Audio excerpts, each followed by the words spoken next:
নবী প্রেমে যে অর্থ ব্যয় করা হয় সেটাই হয় আসল ব্যয়, নাকি ভুল বলছি আবার? কলবে ফাদলিল্লাহি ওয়া বিরহমাতিহি ফাবিযালিকা ফালইফরাহু। একটু পড়বেন আমার সাথে, পড়েন একটু। কুল বিফাদলিল্লাহি ওয়া বিরহমাতিহি ফাবিযালিকা ফালইফরাহু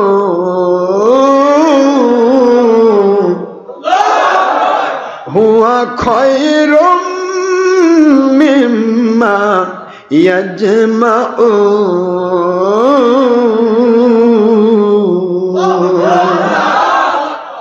কোরআন শরীফের সূরাতুল ইউনুস আলাইহিস সালাম 10 নম্বর সূরা 10 নম্বর পারার শেষের পৃষ্ঠা 58 নম্বর আয়াত আল্লাহ বলেন, আয় আমার বন্ধু, আয় আমার হাবিবি, আপনি বলে দিন বিফাদিলিল্লাহি, আল্লাহর ফজল পবিত্র কোরআন নিয়ে আসা, অবিরহমাতিহি, যিনি কোরআন নিয়ে আসলেন আল্লাহর ফজল হিসেবে তিনি হলেন আল্লাহর রহমত। হি মানে আল্লাহ, রহমত মানে রাসূলুল্লাহ। এর কথা বলেন না কেন? অবিরহমাতিহি, আল্লাহর রহমত, আল্লাহর রহমত, রহমাতুল লিল আলামিন। তিনি যে আল্লাহর কোরআন ফজল হিসেবে নিয়ে নাজিল হলেন, এই জন্য এই রহমাতুল লিল আলামিন পৃথিবীতে আসার কারণে ওদেরকে আপনি অর্ডার ক্রিয়েট করুন, আদেশ জারি করুন, ওদেরকে আপনি আদেশ করেন আমরে গায়ব ফাবিযালিকা ফাল ইয়াফরাহু।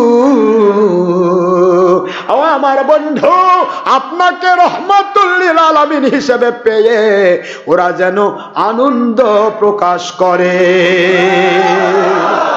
ওরা যেন ঈদ প্রকাশ করে, ওরা যেন খুশি হয়। ইয়াফরাহু বোঝেন নাকি আপনারা?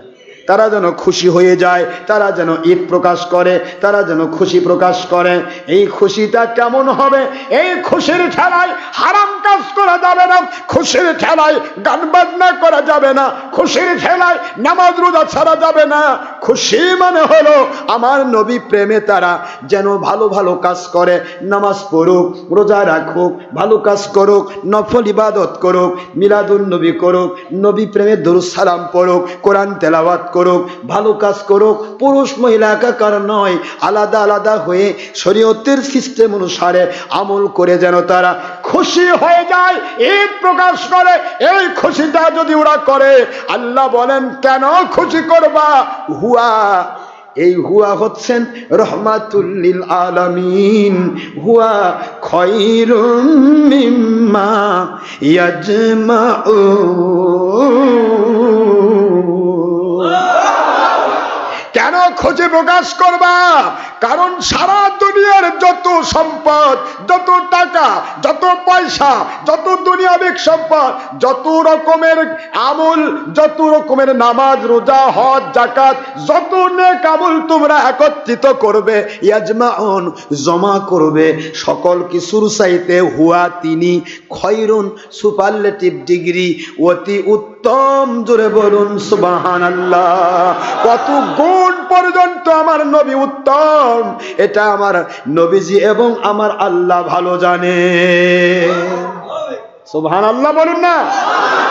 হুয়া খায়রুম মিম্মা ইয়াজমাউন, হুয়ার ব্যাখ্যা দ্বিতীয় নম্বর হচ্ছে তোমরা আমার আখেরি রাসূল কোরআন নিয়ে আসার কারণে যেই খুশি প্রকাশ করবে, যেই আমল করবে, যেই ঈদ করবে, এই ঈদে মিলাদুন নবী, আমার নবীর জন্ম নিয়ে, নবীর আশা নিয়ে, নবীর আগমন নিয়ে, নবীর প্রেরিত হওয়া নিয়ে যদি খুশি প্রকাশ করো, আমল করো, বান্দাদেরকে ভালো ভালো খাওয়াও অথবা টাকা পয়সা দান করো, ব্যয় করো, যেটাই করো না কেন, এই আমলগুলির মূল্য এটাকে বলা হলো হুয়া। এই আমলটা হবে দুনিয়ার সকল আমলের চাইতে অনেক অনেক গুণ শ্রেষ্ঠ। কি বুঝলেন বলেন তো দেখি? বুঝতেছেন নাকি কিছু? কোরআন শরীফে আমার আল্লাহ একদিকে বলতেছেন আমার নবী শ্রেষ্ঠ সকল সুমায়েতকৃত সব কিছুর চেয়ে, আরেকদিকে বলতেছেন এই আমলটা এটা সকল আমলের চেয়ে শ্রেষ্ঠ, যেটাই গ্রহণ করেন। এদিকে গেলে সারাদিন, ওইদিকে গেলে একদিন, ওদিকে গেলে 24 ঘন্টা। কি কথা বলেন দেখেন?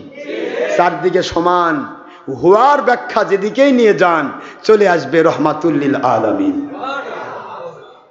এটার ব্যাখ্যা যদি কেউ অন্যদিকে নিয়ে যায় তাহলে সে বেঈমান হবে। কারণ রহমত, আল্লাহ রহমত কে? ওয়ামা আরসালনাকা ইল্লা রাহমাতাল লিল আলামিন।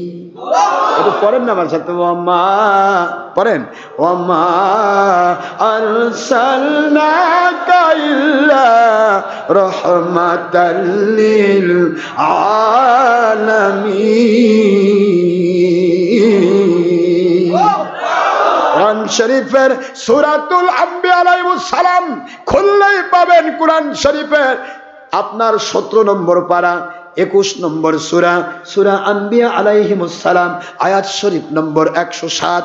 আল্লাহ বলেন, বন্ধু গো, আমি আল্লাহ আমার রহমত হিসেবে গোটা জগতের মধ্যে আপনাকে নাজিল করলাম। আল্লাহু আকবার বলুন। আপনাকে প্রেরণ করলাম আমার রহমত হিসাবে। আপনি বলেছেন বন্ধু, লা ইয়াস্তাতিউ আন ইয়াদখুলাল জান্নাতা ইল্লা বিরহমাতিল্লাহ, দুনিয়ার কেউ যাবে না, ঢুকতে পারবে না, সক্ষম হবে না জান্নাতে যেতে একমাত্র আল্লাহর রহমত ছাড়া। কার রহমত ছাড়া? কার রহমত ছাড়া? আল্লাহর রহমত ছাড়া। সারা জীবন নামাজ পড়ে নামাজি জান্নাতে যাবে না, নামাজির সাথে আল্লাহর রহমত নাজিল হতে হবে। রোজা রাখে জান্নাতে যাবে না, হজ করে জান্নাতে যাবে না, যাকাত দিয়ে জান্নাতে যাবে না। সব আমল করার পরেও আমার আল্লাহর রহমতের প্রয়োজন হবে। আমার আল্লাহর রহমত যদি নাজিল না হয়, ফামান ইয়ামাল মিসকালা যাররাতিন খায়রান ইয়ারা ওয়া মান ইয়ামাল মিসকালা যাররাতিন শাররান ইয়ারা। আমার মালিক বলেন, রহমত যদি আমি নাজিল করি, এক জাল্লা পরিমাণ নেক আমলের বিনিময়ে জীবনের গুনাহ মাফ করে দিয়ে আমি জান্নাত দিয়ে দিতে পারি।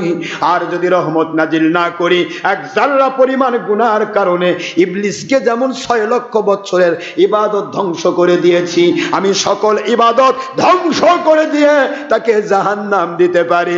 এর নাম হলো রহমত। ধরে বলুন সুবহানাল্লাহ। আমার আল্লাহ বলে, বন্ধু গো, এই দুনিয়াতে আমার রহমত ছাড়া দুনিয়ার কোন আমলদার যেমন জান্নাতে যেতে পারবে না, যেই রহমত ছাড়া নামাজি জান্নাতি হবে না, যেই রহমত ছাড়া রোজাদার জান্নাতি হবে না, যেই রহমত ছাড়া দুনিয়ার কোনো আমলদার জান্নাতি হবে না, ওই রহমাতুল লিল আলামিন আমি আল্লাহ আপনাকেই বানিয়ে দিলাম।